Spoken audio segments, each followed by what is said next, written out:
हमारे मध्य प्रदेश के यशस्वी मुख्यमंत्री, लोकप्रिय मुख्यमंत्री आदरणीय डॉक्टर मोहन यादव जी पधार चुके हैं हम लोगों के बीच में। मैं उनका स्वागत करता हूं। आपके ऊर्जावान नेतृत्व में मध्य प्रदेश बड़ी तेजी से प्रगति कर रहा है और आज दिन में भी उनका आदरणीय डॉक्टर चिन्मय पंड्या जी भी हमारे बीच पधार चुके हैं। आज हम उनका उद्बोधन हम लोगों को सुनने को मिलेगा। मैं मंच पर उनका स्वागत करता हूं। दीनदयाल शोध संस्थान के प्रधान सचिव श्री अतुल जैन जी से भी निवेदन है कि वो मंच पर आए। पहले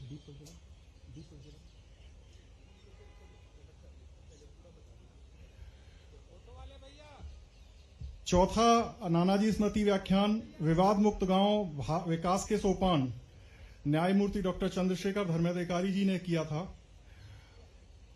पांचवा नानाजी स्मृति व्याख्यान स्वावलंबन का अधिष्ठान है ग्राम व्यवस्था, गुरुजी श्री रविंद्र शर्मा जी ने उसको किया।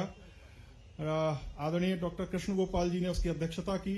श्री प्रकाश जावड़ेकर जी और उसके मुख्य अतिथि थे। छठवां नानाजी स्मृति व्याख्यान विज्ञान की भारतीय परंपरा, प्रख्यात वैज्ञानिक डॉक्टर अनिल काकोदकर जी, उसमें मुख्य वक्तव्य था उनका, और डॉक्टर हर्षवर्धन जो हमारे यहाँ दिल्ली के सांसद भी रहे और केंद्रीय मंत्री रहे, उनने उसकी अध्यक्षता की थी। सातवां नानाजी स्मृति व्याख्यान विकास का भारतीय प्रतिमान, पूजनीय सरसंघ चालक डॉक्टर मोहन राव भागवत जी ने अपना वक्तव्य रखा था और उस समय के संस्कृति मंत्री डॉक्टर महेश शर्मा, उन्होंने उसकी अध्यक्षता की थी। और रजत शर्मा जी जो मीडिया से हैं, उन्होंने वो मुख्य अतिथि के रूप में उसमें उपस्थित थे। आठवां नानाजी स्मृति व्याख्यान 2018 में भारत के समावेशी विकास में समाज की महती भूमिका, उपराष्ट्रपति थे उस समय श्री एम वेंकैया नायडू, उन्होंने अपना वक्तव्य रखा था। श्री थावरचंद गहलोत जी जो उस समय समाज कल्याण मंत्री थे, अभी कर्नाटक के सम्माननीय राज्यपाल हैं, वो उनकी अध्यक्षता में कार्यक्रम हुआ था। नौवां जो नानाजी स्मृति व्याख्यान था पर्यावरण संरक्षण व संवर्धन में समाज की भूमिका, एनजीटी के चेयरमैन जस्टिस श्री आदर्श कुमार गोयल जी, उन्होंने वक्तव्य रखा था। और श्री हरवंश नारायण सिंह जी जो अपने लोकसभा में, राज्यसभा में अपने उपाध्यक्ष हैं, उन्होंने उस पर अध्यक्षता की थी। 10वां नानाजी स्मृति व्याख्यान वृद्धि, प्रगति व विकास की भारतीय अवधारणा, अपने तत्कालीन सरकार्यवाह आदरणीय श्री सुरेश भैया जी जोशी ने अपना वक्तव्य रखा था। हरवंश नारायण सिंह जी ने ही उसकी अध्यक्षता की थी। इससे पहले वाला जो 11वां नानाजी स्मृति व्याख्यान था वसुधैव कुटुंबकम की भावना, उभरते लोकतंत्रों के साथ भारत की विकास यात्रा की साझेदारी, डॉक्टर विनय सहस्त्रबुद्धे जी हम सभी जानते हैं, विद्वान, अपने विचार परिवार के आईसीसीआर के अध्यक्ष रहे, उन्होंने मुख्य वक्तव्य रखा था। और दिल्ली के उपराज्यपाल श्री विनय कुमार सक्सेना जी ने उसकी अध्यक्षता की। आज ये 12वीं कड़ी है। मंच पे विराजमान है डॉक्टर चिन्मय पंड्या जी, हम सभी उनके बारे में जानते हैं, गायत्री परिवार से है। आज उनका उद्बोधन हमको सुनने को मिलेगा। और मध्य प्रदेश के लोकप्रिय मुख्यमंत्री डॉक्टर मोहन यादव जी आज उसकी मुख्य अपने अध्यक्षता करेंगे इसकी। पहले मैं आग्रह करूंगा मंच से कि दीप प्रज्वलन और नानाजी के चित्र पर पुष्पांजलि करके।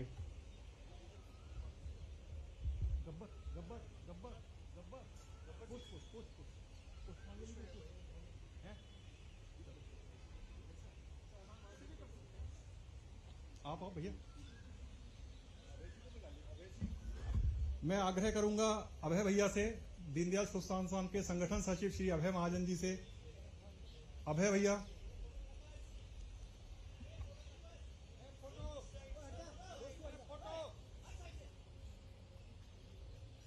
अभय भैया,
श्रद्धेय नाना जी की ये प्रतिमा आप देख रहे हैं, भारत रत्न उनको दिया गया।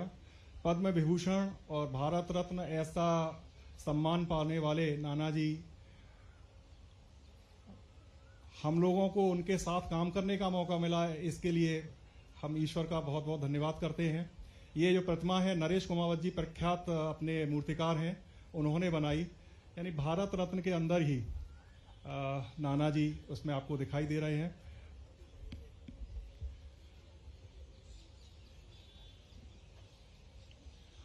अब आज के इस कार्यक्रम को आगे बढ़ाने के लिए मैं आमंत्रित करूंगा अपने दीनदयाल शोध संस्थान के प्रधान सचिव आदरणीय अतुल जैन जी को कि अपना आरंभिक उद्बोधन और आज का जो टोन सेट करेंगे उसके लिए आमंत्रित करता हूं। अतुल जैन जी।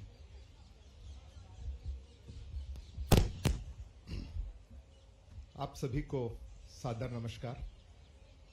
श्रद्धेय नाना जी के चरणों में अपनी श्रद्धांजलि अर्पित करते हुए मैं आज की बात आप लोगों के सामने प्रारंभ करना चाहता हूं।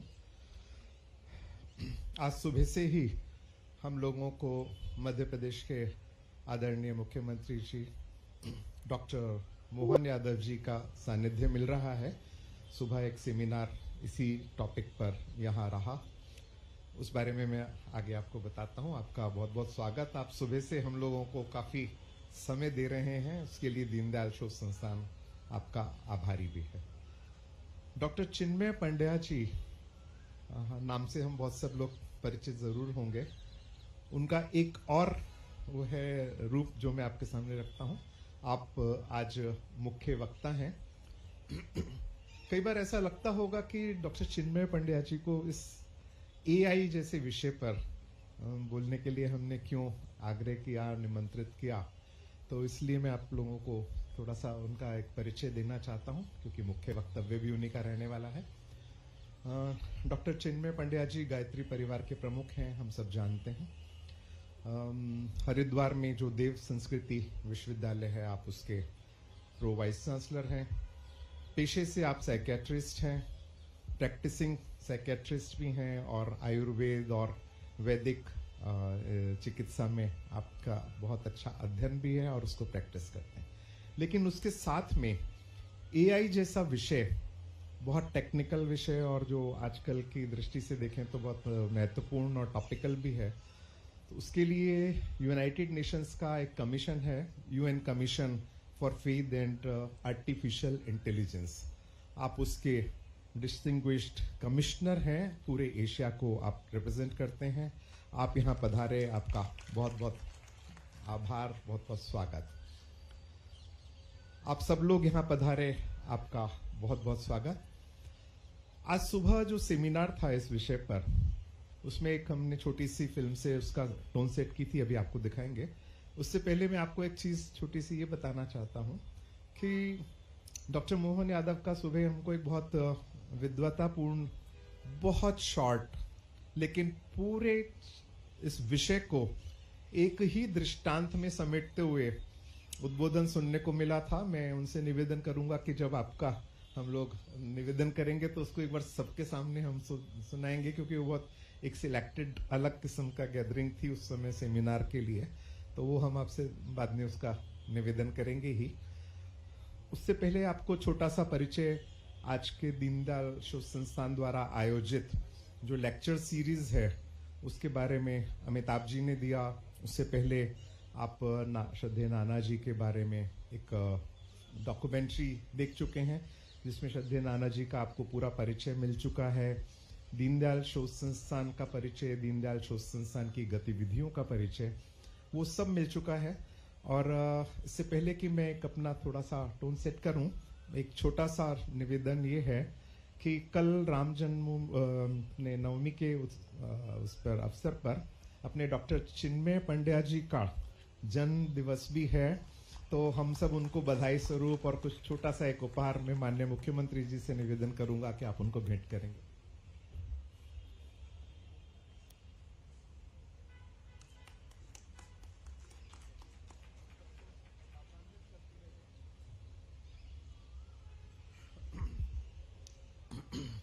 पूरे समाज को आपकी लेखनी, आपकी वक्तृत्व सब प्रभावित करते रहें, उसको लाभान्वित करते रहें, उसके लिए छोटा सा आपको एक ये भेंट दीनदयाल शोध संस्थान परिवार की ओर से।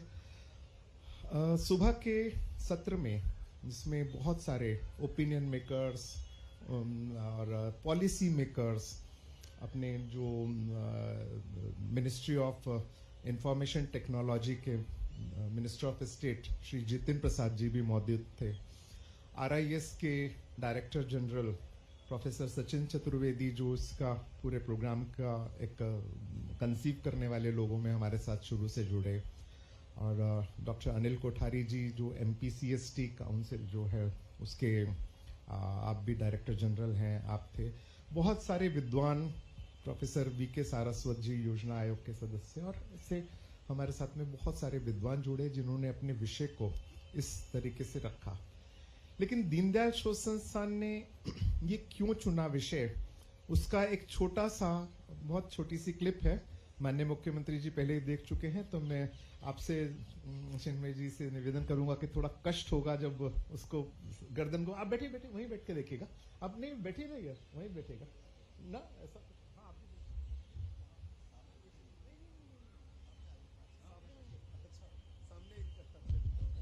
छोटी सी वो है, ऐसी कोई वो नहीं आवश्यकता।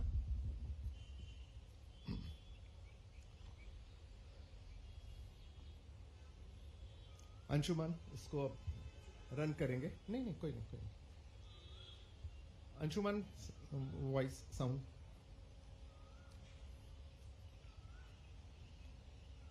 जितने भी आंदोलन चले और देश की जितनी भी राजनीति चलती रही, उन सबका एक ही लक्ष्य था। अंग्रेजों के शासनकाल में देश में जितने भी आंदोलन चले और देश की जितनी भी राजनीति चलती रही, उन सबका एक ही लक्ष्य था कि अंग्रेजों को हटाकर हम स्वराज्य प्राप्त करें। स्वराज्य के बाद हमारा रूप क्या होगा, हम किस दिशा में आगे बढ़ेंगे, इसका बहुत कुछ विचार नहीं हुआ था। कुछ विचार तो हुआ। स्वयं गांधी जी ने हिंद स्वराज्य लिखकर उसमें स्वराज्य आने के बाद भारत का चित्र क्या होगा, इस पर अपने विचार रखे थे। उसके पहले लोकमान्य तिलक ने भी गीता रहस्य लिखकर संपूर्ण आंदोलन के पीछे की तात्विक भूमिका क्या होगी, इसका विवेचन किया था। समय समय पर कांग्रेस या दूसरे राजनीतिक दलों ने जो प्रस्ताव स्वीकार किए, उनमें भी ये विचार प्रकट हुए थे, किंतु उन सबका जितना गंभीर अध्ययन होना चाहिए था, उतना उस समय तक नहीं हुआ था, क्योंकि सबके सामने प्रमुख प्रश्न यही था कि पहले हम अंग्रेजों को निकालें, फिर अपने घर का निर्माण कैसे करेंगे, इसका विचार कर लेंगे।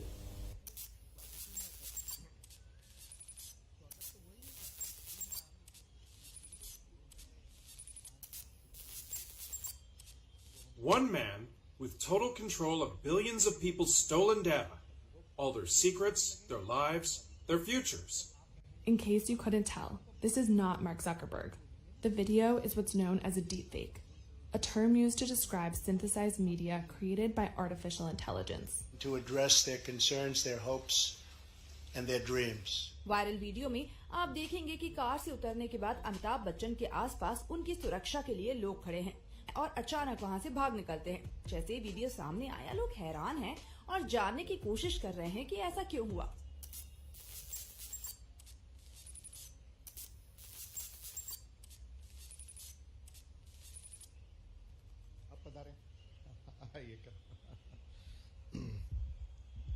मैं माननीय अतिथियों से निवेदन कर रहा हूं कि उन्होंने कष्ट उठाया, इसके लिए धन्यवाद। आप कृपया पधारें। इसमें वैसे तो सब चीज क्लियर होनी चाहिए कि इसमें लिखा क्या कि पंडित दीनदयाल उपाध्याय जी की जो स्पीच हम लोगों ने, ये AI जनरेटेड थी, तो ये इसका एक बहुत अच्छा AI का हम इस्तेमाल कर पाए। पंडित जी की स्पीच के हमारे पास सिर्फ 3 सेकंड का वीडियो था।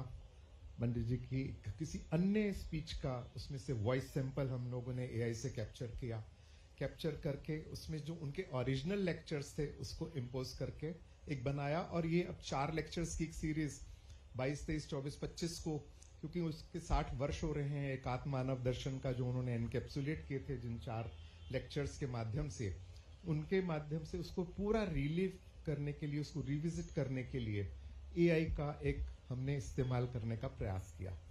ये तो इसका एक बहुत अच्छा प्रभाव हम लोगों को मिला, हमने उसका भरपूर लाभ उठाया।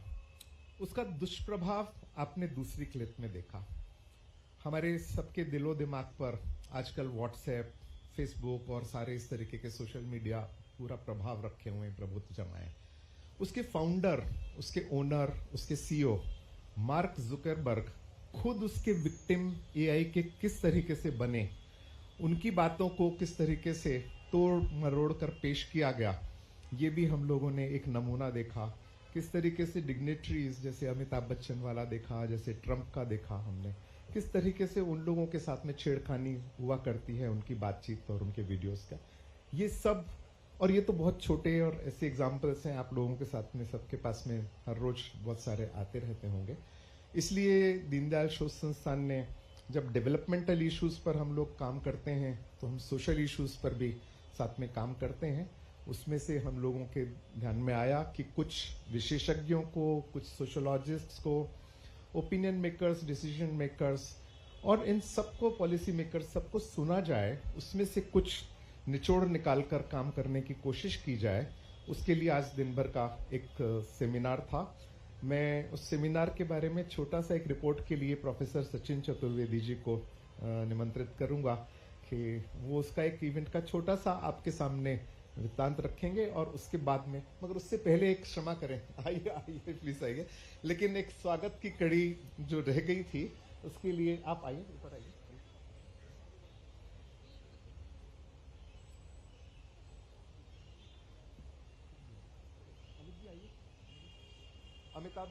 अमिताभ जी कहाँ हैं? और एक अमरनाथ जी को, अमरनाथ जी आइए। अमरनाथ जी दीनदयाल शोध संस्थान के हमारे प्रबंध यहाँ पर महाप्रबंधक श्री अमिताभ वशिष्ठ जी माननीय मुख्यमंत्री जी का स्वागत करेंगे। और यहाँ इंडिया हैबिटेट सेंटर के जनरल मैनेजर जिन्होंने हमके साथ में पूरा सहयोग किया, अपने कार्यकर्ता भी हैं, श्री अमरनाथ जी, आप डॉक्टर चिन्मय पंड्या जी के स्वागत के लिए मैं आपको आमंत्रित कर रहा हूं। और सचिन जी के स्वागत के लिए सचिन चतुर्वेदी जी ऊपर कृपा पधारेंगे। उनके स्वागत के लिए मैं निमंत्रण दे रहा हूं अपने डॉक्टर अमित गोस्वामी, संस्थान के कार्यकर्ता हैं और IARI में सीनियर साइंटिस्ट हैं, हॉर्टिकल्चर के आप विशेषज्ञ हैं। अमित जी, आप प्रोफेसर सचिन चतुर्वेदी जी का आप स्वागत करेंगे।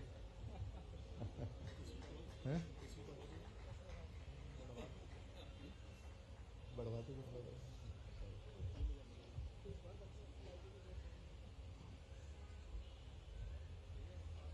अब मैं सचिन जी से निवेदन करूंगा कि वे कृपया अपना एक संक्षेप में रिपोर्ट सुबह के इवेंट की रखेंगे। आइए।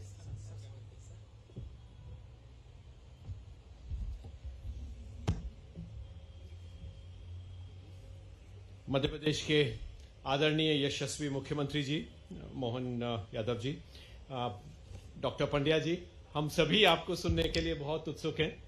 But today we had a day long seminar where we captured lot of issues related to artificial intelligence. कई आर्टिफिशियल इंटेलिजेंस के कई मुद्दे आज दिन भर निकल करके आए जो DRI और RIS ने मिलकर सेमिनार किया था। 5 तरह की खास बातें निकल करके आई हैं जो मैं मुश्किल से 3 या 4 मिनट लूंगा और जल्दी से अपनी बात समाप्त करूंगा। सबसे पहले हम लोगों ने सुबह जब बातचीत को शुरू करा तो जो फिल्म आप लोगों ने देखी इससे सभी को अचंभा भी हुआ कि कैसे हम 3 सेकंड के एक वीडियो को, अतुल जी, आवाज को बढ़ा करके और उसको हम 12 मिनट का कर लें और 12 मिनट का आपने सुना कि वो 3 खंड किए जा सकते हैं। तो जो ये साउंड का एम्प्लीफिकेशन है, जो उसका मिक्सिंग है, ये पॉजिटिव रिजल्ट भी दे सकता है, निगेटिव भी दे सकता है। और जिस वृत्तांत का अतुल जी ने शुरू में मुख्यमंत्री जी को निवेदन किया है वो सुनकर के आप समझेंगे कि कैसे ये शुरू से ही भारत के अंदर एक सोच रहा है और उसका अनुभव भी लोगों के सामने आता रहा है। टेक्नोलॉजी के साथ इसके आयाम भी बदले, सोच भी बदला और अभी गवर्नेंस का मुद्दा भी है। तो जब हम लोगों ने शाम को समाप्त किया तो अजय चौधरी जो हमारे क्वांटम मिशन के चेयरमैन हैं और अभी इस समय पे नीति आयोग के डिस्टिंग्विश मेंबर भी हैं। उन लोगों ने बताया कि कैसे इंडस्ट्री के कुछ लोग सेल्फ गवर्नेंस के लिए आगे आए हैं, कैसे सेल्फ गवर्नेंस किया जाए। आप लोग जानते ही हैं कि जिस ढंग से एआई तेजी से आगे बढ़ रहा है, हम लोग इनकी जो दायरे हैं उनको तय नहीं कर पा रहे हैं। जो हम लोगों ने प्रयास सिंथेटिक बायोलॉजी में किया, तो हमारा प्रयास था कि कोई भी मानवकृत बच्चे हम पैदा नहीं करेंगे। तो ऐसे जो ज़ायगोट्स हैं जिसमें कि हम मैनिपुलेशन कर सकते हैं, लेकिन चीन ने उसको नहीं माना। भाई साहब, चीन में 2 बच्चे ऐसे पैदा किए गए हैं जो अब 5 साल के हो चुके हैं, 2 बच्चियां हैं। उन बच्चियों के जीन्स का मैनिपुलेशन ऐसा किया गया है कि उनको कभी जुकाम नहीं होगा, उनको कभी ट्यूबरकुलोसिस नहीं होगा, और उनको कोई भी ऐसी डिजीज जो किसी से और ट्रांसफर की जाए वो नहीं हो सकती है। तो ये सिंथेटिक बायोलॉजी का यूज करके चीन ने एथिक्स की सारी दीवारें तोड़ दी हैं। तो हम एआई के माध्यम से कैसे आगे बढ़ेंगे और कैसे उसके आयामों को तय करेंगे, उसकी सीमाओं को तय करेंगे, यह हमारे लिए एक बहुत ही महत्वपूर्ण चुनौती होगी। हमारे लिए एक और भी अचंबा हुआ जो सुबह हमें भाषण के रूप में सुनने को मिला। वही शाम को अजय चौधरी जी ने हमें बताया कि 2035 तक इस तरह की संभावनाओं के बारे में कंप्यूटर इंडस्ट्री काम कर रही है कि जिस तरह से हम फ्लॉपी डिस्क ड्राइव के थ्रू कंप्यूटर में नॉलेज डालते थे, वो मनुष्यों के दिमागों में भी वैसा नॉलेज ट्रांसफर किया जाएगा। तो क्या इस तरह के मानव वाकई में निर्मित हो सकते हैं? तो एथिक्स की वो कौन सी बाउंड्रीज हैं जो सरकार तय कर सकती है, जो समाज तय कर सकता है, और जो अंतर्राष्ट्रीय व्यवस्थाएं मिलकर तय कर सकती हैं। तो आज के हमारे दिन भर के जो डेलिब्रेशन हुए, उसमें जो मुद्दे निकल के आए, उसमें सबसे पहला मुद्दा यही था कि एथिक्स की वो कौन सी दीवार होनी चाहिए जो हम लोग सब मिलकर तय करें। जैसा मैंने कहा, इंडस्ट्री के खुद 30 लोग करीब इसी महीने Indian institute of science Bangalore में मिल रहे हैं और वो इस सीमा को तय करेंगे। दूसरा महत्वपूर्ण मुद्दा उसके लीगल आयाम का है। कौन से ऐसे लीगल फ्रेमवर्क हो सकते हैं जिसमें हम लोग आगे बढ़े। हमारे साथ में सुप्रीम कोर्ट के लॉयर मिस्टर दुग्गल थे। दुग्गल साहब ने अपनी बात रखी और जो सीमाएं लीगल रिजीम की हो सकती हैं उसके बारे में उन्होंने अपनी पीड़ा को बताया कि लीगल प्रोफेशन भी सक्षम नहीं है इसको कंट्रोल करने के लिए।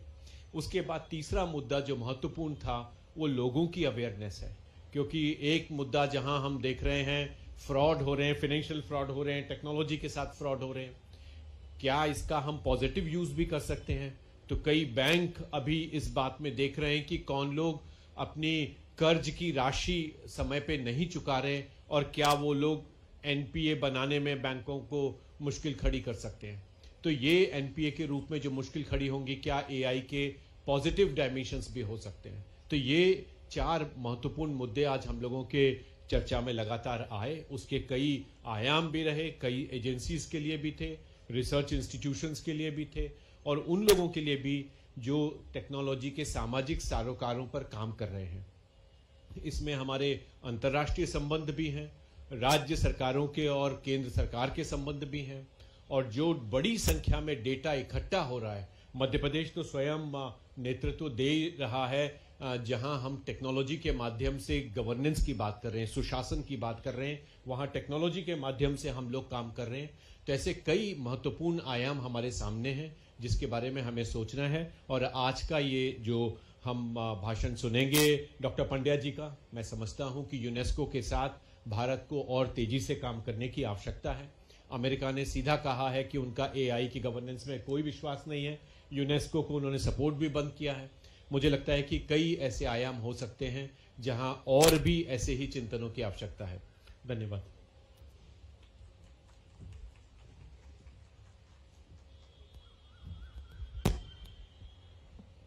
बहुत बहुत धन्यवाद आदरणीय सचिन चतुर्वेदी जी। पूरे दिन भर का जो डेलिब्रेशन हुआ उसके विषय में आपने सबको बताया।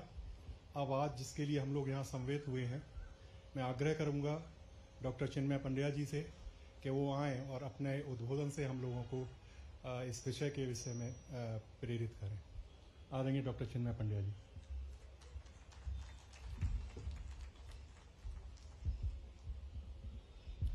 बहुत धन्यवाद भाई साहब।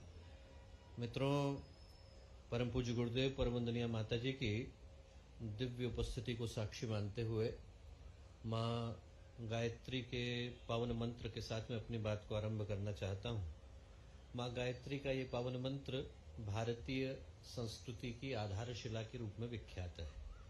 वाल्मीकि रामायण को आप पढ़ें तो उसमें 24,000 श्लोक हैं और हर 1000 श्लोक के बाद गायत्री मंत्र के एक अक्षर का संपुट लगा है।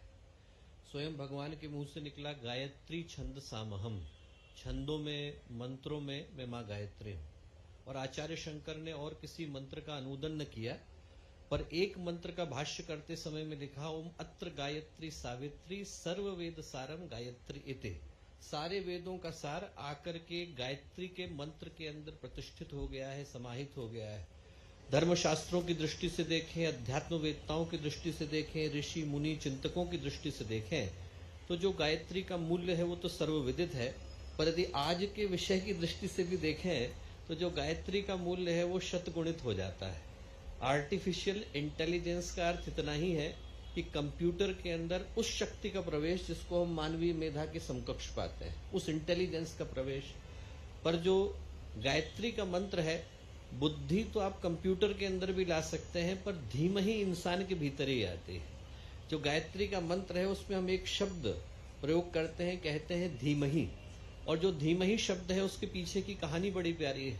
भागवत में कथा आती है कि भगवान ब्रह्मा ने सारे प्राणियों को बनाया, जलचर को बनाया, थलचर को बनाया, उभयचर को बनाया, और बनाने के बाद भी उनको संतोष न मिला। अंत में जब जाकर के इंसान को बनाया तो भागवतकार के मुंह से निकला ब्रह्मावलोकधीष्णम मुदमाप देव। ब्रह्मा जी को बड़ा सुख मिला, संतोष मिला। क्यों? क्योंकि इंसान के अंदर वो था जो बाकी के प्राणियों के अंदर नहीं था, उसका नाम था धिषणा। धिषणा वो शब्द है जिससे धीमहि निकल करके आया, और उस धिषणा का अर्थ था हर व्यक्ति के अंदर, कण कण के अंदर, अंश अंश के अंदर उपस्थित परमात्मा को देख पाने की सामर्थ्य।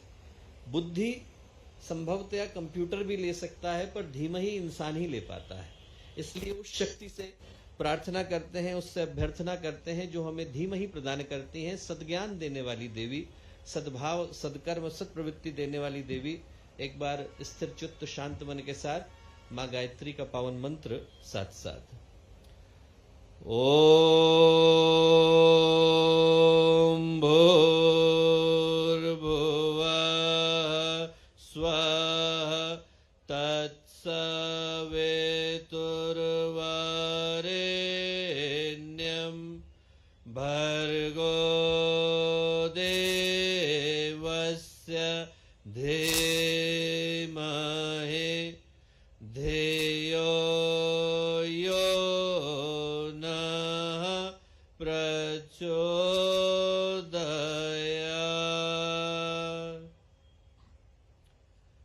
मित्रों, परम पूज्य गुरुदेव परम वंदनीय माता जी के दिव्य संरक्षण में आज जब हम लोग एक ऐसे विषय पर चिंतन मंथन संवाद समीक्षा करने के लिए उपस्थित हैं, एकत्रित हैं, जिसका संबंध, जिसका सरोकार सिर्फ मेरे आपके साथ नहीं बल्कि आने वाली पीढ़ियों के भविष्य के साथ भी है, आर्टिफिशियल इंटेलिजेंस के समाज पर पड़ने वाले प्रभाव, तो इस विषय पर आयोजित इस अप्रतिम कार्यशाला की अध्यक्षता कर रहे ज्ञान चिंतन संवेदना हर दृष्टि से शीर्ष पर प्रतिष्ठित मध्य प्रदेश के अत्यंत यशस्वी मुख्यमंत्री आदरणीय श्री मोहन यादव जी भाई साहब, यहाँ पर उपस्थित मेरे बड़े भाई जिनके साथ हम लोगों का न जाने कितने वर्षों का संबंध है और संवाद है, आदरणीय डॉक्टर अतुल जैन जी, यहाँ उपस्थित आदरणीय श्री अभय जी, आदरणीय डॉक्टर सचिन चतुर्वेदी जी, आदरणीय डॉक्टर कोठारी जी, विभिन्न स्थानों से आए सभी विद्वज्जन, भाइयों बहनों, प्यारे मित्रों, आज भारत की पुण्य भूमि पर हम लोग उपस्थित हैं। ज्ञान के शिखरों को, भक्ति के सागरों को, पराक्रम के हिमालयों को जन्म देने वाली ये भूमि, वो भूमि जहाँ से न जाने कितने बार मानवता के लिए जो शीर्ष चिंतन है और मानवता के लिए जो अलौकिक दिशा है वो देने के प्रयास इसी भूमि से संपन्न हुए। उस भूमि पर उपस्थित हो पाने का अवसर हम लोगों को मिला, तो मैं कहूँगा कि आज का दिन निश्चित रूप से आवाहन, आमंत्रण, संकल्प और सौभाग्य, इन चारों को लेकर के आया है। सौभाग्य मेरे लिए तो व्यक्तिगत ही है, इसलिए व्यक्तिगत है क्योंकि सन 1994 में जब परम वंदनीय माता जी का अंतिम सशरीर अश्वमेध था, तो मेरे को सौभाग्य मिला कि वंदनीय माता जी अपने साथ चित्रकूट लेकर के गई। और चित्रकूट में जैसे ही हम लोग पहुंचे तो पहला काम वंदनीय माता जी ने ये किया और करा, उन्होंने कहा कि तू नाना जी के दर्शन करके आ। हम लोग 4 रात के लिए चित्रकूट में थे और उनने पहली रात नाना जी ने अपने ही कमरे में, अपने ही कक्ष में अपने पास में सुलाया। तो मेरे जीवन के बहुमूल्य और कीमती क्षणों में से वो रात थी जब उनके साथ एक कीमती समय, बहुमूल्य समय निकाल पाने का सौभाग्य हमको मिला। तो आज के इस अवसर को मैं व्यक्तिगत दृष्टि से भी सौभाग्य मानता हूं और सामाजिक दृष्टि से भी मानता हूं। और सौभाग्य दोस्तों आते हैं उसके जीवन में है जो उनको पहचान पाने की क्षमता सुरक्षित रखता है। नहीं तो जीवन में अवसर आते हैं, सौभाग्य में उन्हीं के बदल पाते हैं जो उनको पहचान पाए। भगवान भी आए, दरवाजा खटखटाए, पर मैं ही चटकनी लगा के बैठ जाऊं तो भगवान को खाली हाथ जाना पड़ेगा। महाराष्ट्र की पावन भूमि पर एक अद्भुत घटना घटी थी। 12 साल का लड़का था, नाम था नारायण। विवाह करने के लिए गया। वर वधू की जब शादी होती है तो महाराष्ट्र में परंपरा है कि लग्न को बांधते समय में जो पंडित हैं, पुरोहित हैं, वो कहते हैं सावधान। वहां के पुरोहित ने कहा सावधान। सावधान कहना था कि नारायण के मन में एक प्रश्न आया, सावधान होने को क्यों कह रहा है। उनको तुरंत लगा कि शायद इसलिए कह रहा है कि न जाने कितने वर्षों की प्रतीक्षा के बाद मनुष्य का जीवन मिला है, इसका जो अंतिम लक्ष्य है उसका अनुसंधान तो अनिवार्य है। शादी के मंडप को त्याग दिया, त्रयंबकेश्वर के पास टापली का जंगल है, जाकर के बैठे। 12 वर्ष के बाद दोबारा उठे तो उनका नाम समर्थ गुरु रामदास हो गया था। घटना साधारण सी थी, इतनी ही थी कि शादी कराने वाले पंडित ने सावधान होने के लिए कहा था। न जाने कितनों को कहा होगा, कितनों ने सुना होगा। न शादी करने वाले पंडित सावधान हुए, न शादी करने वाले वर वधू सावधान हुए। एक के जीवन में क्रांति घट गई। क्रांति घटाने के लिए ये मूल्य का नहीं है कि बाहर क्या घट रहा है, क्रांति घटाने के लिए ये मूल्य का है कि भीतर क्या घट रहा है। और उस दृष्टि से मैं कहूंगा दोस्तों कि आज का जो समय है और आज का जो विषय है और आज का जो चिंतन है वो हम में से प्रत्येक को सावधान करता आया है। इसलिए सावधान करता आया है क्योंकि जिस घड़ी में हम लोग मिल रहे हैं, जिस तरीके का समय है, जिस तरह की क्रांतियां हो रही हैं, घट रही हैं, इसमें हमारे सामने चाहे अनचाहे, जाने अनजाने, मानवता का स्वरूप बदलता चला जा रहा है। यदि कोई पिछले 150 वर्षों की मानव की विकास यात्रा की समीक्षा करे, मूल्यांकन करे, तो पाएगा कि हमारे आसपास की दुनिया बदल गई, यातायात के साधन बदल गए, संचार के माध्यम बदल गए, सूचना की प्रौद्योगिकी बदल गई, कृषि बदल गई, मेडिसिन मेरा क्षेत्र है पूरी तरह से बदल गया, पिछले 30 वर्षों के अंदर बदल गया। कोई व्यक्ति यदि 150 वर्ष पहले कोमा में चला गया और आज एकदम से उसकी आंखें खुले तो अपने आसपास की दुनिया पे भरोसा नहीं कर पाएगा। लोगों के हाथ में क्या आ गया है, मेरे मुंह के सामने क्या लगा है, बिजली कहां से आ रही है। हमारे आसपास की दुनिया देखते देखते बदल गई और उसका जो प्रभाव है वो इंसान के पूरे जीवन के सारे पहलुओं पर पड़ा है। जो लोग पुराने हैं वो इस बात से परिचित हैं कि 100 वर्ष पहले व्यक्ति अपने घर से निकलता था तो अपने श्राद्ध को करके निकलता था। उसको खुद भरोसा नहीं होता था कि मैं दोबारा इसी जगह पर आ पाऊंगा कि नहीं आ पाऊंगा।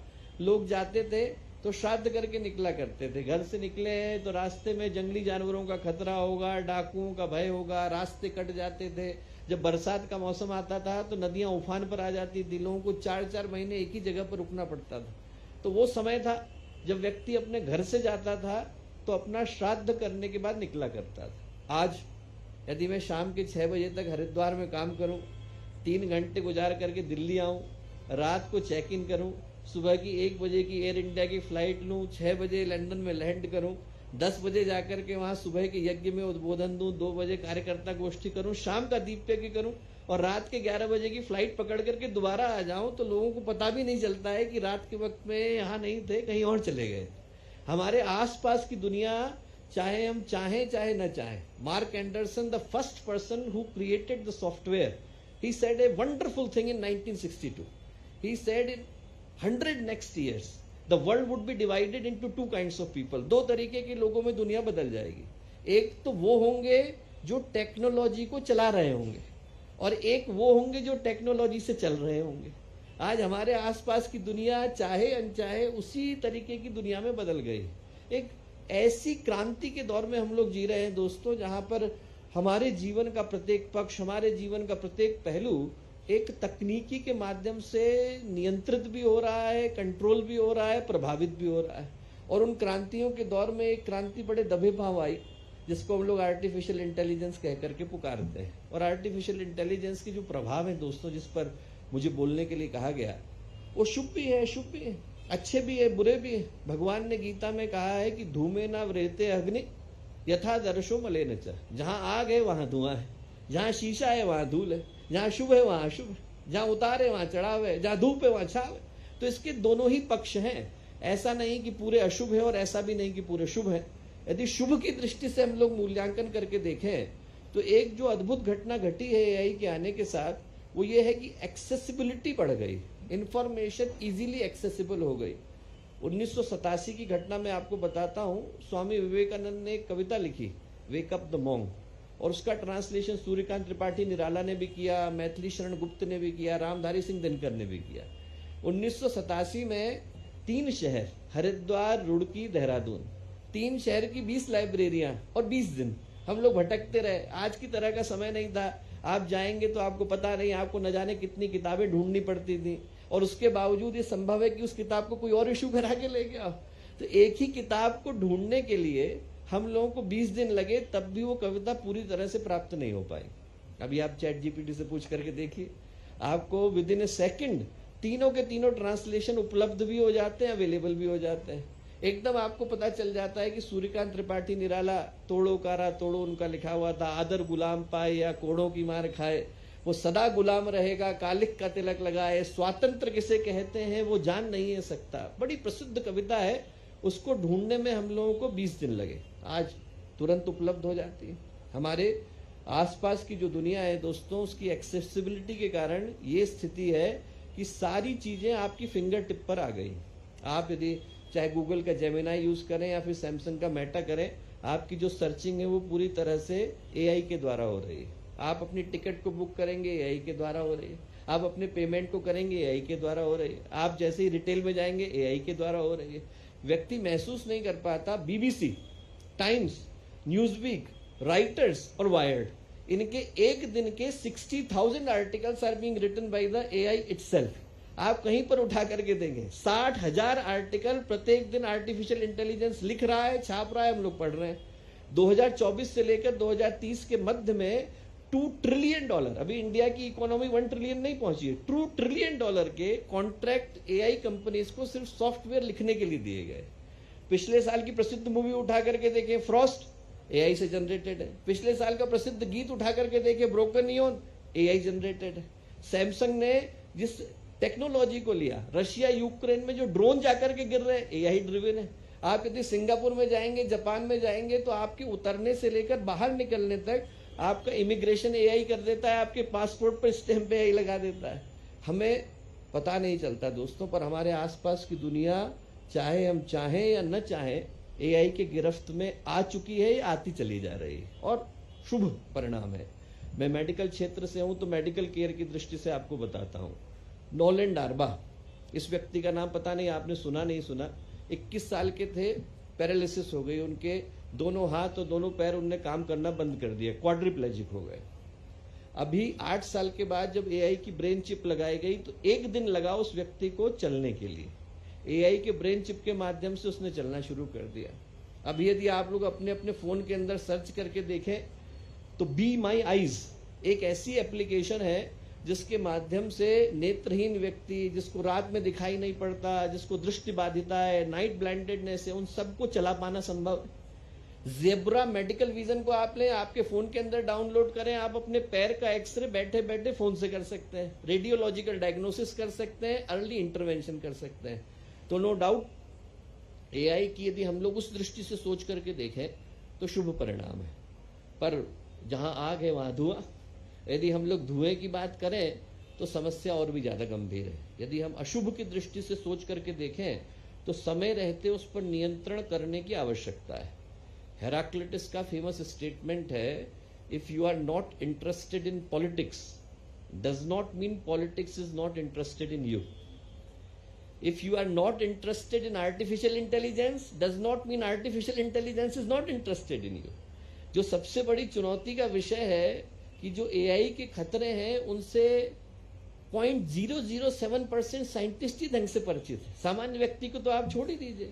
युद्ध है, आतंकवाद है, बाढ़ है, सूखा है, आग लग रही है, इससे व्यक्ति देख पाता है तो इनके खतरों को जज कर पाता है। पर चूंकि इसके खतरे दिखाई नहीं पड़ते हैं, इसलिए लोगों को ये अनुमान ही नहीं है, अंदाजा ही नहीं है, आशंका ही नहीं है कि इसके परिणाम कैसे निकल करके आएंगे। और मैं कुछ उदाहरण आपके सामने रखता हूं। यदि हमें हर वो व्यक्ति जो जागरूक है उनको इन बातों को थोड़ा गंभीरता के साथ सोचने की आवश्यकता है। यदि हम लोग ये सोच करके अनुमान लगाना चाहें कि एआई कितना भयावह है, तो हम लोगों को जेफरी हिंटन को सुनने की आवश्यकता है, the person who was the godfather of artificial intelligence. AI को जन्म देने वाले व्यक्ति का नाम जेफरी हिंटन है, and he resigned from his position in May 2023 so that he could talk freely about the dangers of AI। उसने खुद रिजाइन किया ताकि लोगों को एआई के खतरों से भिज्ञ करा सके, and he called it existential threat to humanity, मानवता के अस्तित्व के ऊपर चुनौती। पिछले साल जब 50% मशीन लर्निंग के जितने दुनिया के एक्सपर्ट हैं उनका सर्वे किया गया, तो 50% ने कहा कि वो जिस खोज को कर रहे हैं, जिस अनुसंधान को कर रहे हैं, उससे मानवता का अंत निश्चित रूप से सुनिश्चित हो जाता है। और उस शंका को सही ठहराने के लिए 50% का सही होना काफी नहीं है, एक व्यक्ति की शंका ही काफी है। बशीर बद्र ने कहीं पर लिखा था कि एक ही उल्लू काफी था बर्बाद गुलिस्तां करने को, एक ही उल्लू काफी था बर्बाद गुलिस्तां करने को, हर शाख पे उल्लू बैठा है, अंजामे गुलिस्तां क्या होगा। आप जरा सोच करके देखिए, 50% को चिंता है। 1100 से ज्यादा एआई के जो एक्सपर्ट हैं उनने लिख करके फ्यूचर फॉर लाइफ इंस्टीट्यूट को दिया कि हमको शीघ्र एआई के ऊपर मोरेटोरियम लाने की आवश्यकता है, क्योंकि अब ये घटना हमारे हाथ से बाहर निकली चली जा रही है। मैंने आपने लिख करके नहीं दिया, एआई के एक्सपर्ट ने लिख करके दिया। और वही कारण था कि पिछले वर्ष हम लोग हिरोशिमा में, जिसका भी उल्लेख आदरणीय डॉक्टर अतुल जी ने किया, हम लोग हिरोशिमा में जाकर के उस हिरोशिमा अपील को साइन करने वाले संभवतः भारत की ओर से एकमात्र प्रतिनिधि थे, क्योंकि हिरोशिमा ने उस दर्द को झेला है जो इससे पिछली सदी की भयावह त्रासदी के रूप में निकल करके आया। उसको हिरोशिमा में साइन करने के पीछे का कारण ये था, जापान के प्रधानमंत्री वहां पर थे, पोप वहां पर थे, मैक्का के हेड वहां पर थे, गूगल से लेकर के एनवीडिया सब जगह के हेड थे, और उनने जाकर के हिरोशिमा की कॉल पर साइन किया। और करने के पीछे कारण यही था कि पिछले सदी का जो सबसे बड़ा वैज्ञानिक आविष्कार था वो था न्यूक्लियर, और न्यूक्लियर का जो परिणाम निकला उसको हिरोशिमा ने झेला।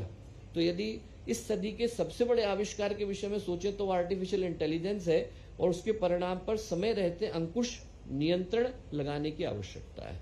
दोस्तों, जो चुनौती है वो बड़ी भयावह है, हम लोग महसूस कर पाए न कर पाए, पर यदि आप इस दृष्टि से सोच करके देखें, मेरा फील्ड न्यूरोलॉजी साइकेट्री का है, जरा सोच करके देखें कि जिस सुपर कंप्यूटर के ऊपर आर्टिफिशियल इंटेलिजेंस अपनी इंटेलिजेंस को इंप्रूव कर रहा है, and every single minute it is improving its intelligence by 3%, every single iteration it is improving its intelligence by 3%। उसकी स्पीड कितनी है? 36.8 पेटाफ्लॉप्स। 36.8 पेटाफ्लॉप्स का मतलब एक ह्यूमन बीइंग की स्पीड से 3 गुना ज्यादा। और जिस दिन उन लोगों ने उसको इंटरनेट से कनेक्ट किया, जब एआई पहली बार बना तो उसका नाम रखा गया था बिजी चाइल्ड, और बिजी चाइल्ड के साथ दुनिया के जितने वैज्ञानिक थे उनने 2 शर्तें रखी। पहली शर्त क्या थी? पहली शर्त तो ये थी कि हम उसको ओपन में लेकर के नहीं जाएंगे। दूसरी शर्त क्या थी? नेट से कनेक्ट नहीं करेंगे, and we have done both of them. दोनों ही चीजें हम लोग कर चुके हैं। और वो जो चिंता थी वो इस चीज की थी कि जिस दिन उनने इंटरनेट से कनेक्ट किया, जिस दिन चैट GPT-4 पहली बार नेट पर आया है, उसके 2 दिन के अंदर it cross the artificial general intelligence. और आज की तारीख में आशंका ये कहती है कि 2060 तक उसकी स्पीड 1 बिलियन टाइम्स ज्यादा होगी। किससे ज्यादा होगी? उस व्यक्ति से ज्यादा होगी जो दुनिया का सबसे ज्यादा इंटेलिजेंट व्यक्ति है। हर व्यक्ति उतना इंटेलिजेंट नहीं है, दुनिया के सबसे ज्यादा इंटेलिजेंट व्यक्ति से 1 बिलियन टाइम्स ज्यादा है। और दुनिया का जो सबसे ज्यादा इंटेलिजेंट व्यक्ति है, खाएगा, पिएगा, सोएगा, लोगों से बात करेगा, थकेगा, ऊबेगा, बोर होएगा। एआई को इसमें से कुछ नहीं करना, न सोने की आवश्यकता है, न बोर होने की आवश्यकता है। जो चुनौती है वो इस दृष्टि से है दोस्तों कि हमारे को जिसके साथ लड़ना है वो कहीं ऐसा नहीं हो कि हमारा अंतिम ही आविष्कार बन करके रह जाए। ऐसा नहीं हो कि मानवता का जो फाइनल इन्वेंशन है वो आर्टिफिशियल इंटेलिजेंस हो, इसके बाद हम लोग कुछ कर पाने की स्थिति में नहीं हो। हमारे शास्त्रों में उल्लेख आता है भस्मासुर का, जिनने भस्मासुर को वरदान दिया उन्हीं के लिए वो अभिशाप बन गया। कहीं ऐसा नहीं हो कि हम आर्टिफिशियल इंटेलिजेंस को भस्मासुर की तरह से बना रहे हों और कल को वो हमारे लिए ही चुनौती बन जाए। यदि हमें सामाजिक दुष्प्रभावों पर सोचने की आवश्यकता है तो मैं कहूंगा दो दृष्टि से सोचें। पहला तो समाज के अंदर क्या परिवर्तन आए, दूसरा तकनीकी की दृष्टि से क्या चीज मूल्य की है। और यदि हम लोग समाज की दृष्टि से सोच करके देखें दोस्तों, तो जब से आर्टिफिशियल इंटेलिजेंस आया तब से तीन चीजें हुई। पहला तो ये कि हमने लोगों को देखते देखते अकेला बना दिया है। पहले लोग क्या था, घर से बाहर निकलते थे, इंटरेक्ट करते थे। आपको यदि बाजार जाना है, बाकी की चीजें करनी है, तो आप उसके लिए सोसाइटी के साथ कनेक्ट करते थे।